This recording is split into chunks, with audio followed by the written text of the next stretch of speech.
জিরিঘাটে আগুনে ছায় একটি বসত বাড়ি। বাড়ির মালিকের নাম সিদ্ধেশ্বর দাস। ঘটনাটি ঘটেছে শনিবার সন্ধ্যা আনুমানিক 7টা নাগাদ।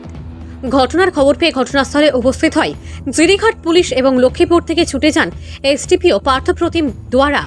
খবর দেওয়া হয় লক্ষ্মীপুর দমকল বাহিনীকে।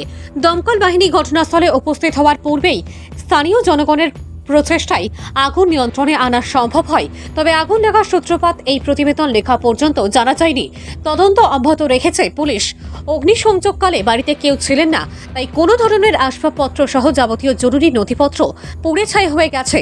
পরিবেশ লোকেদের এখন মাথায় হাত, জায়গা নেই। অগ্নিসংযোগের বিষয়টি জানতে পেরে বিধায়ক কৌশিক রায় ফোন করে খবরাখবর নেন।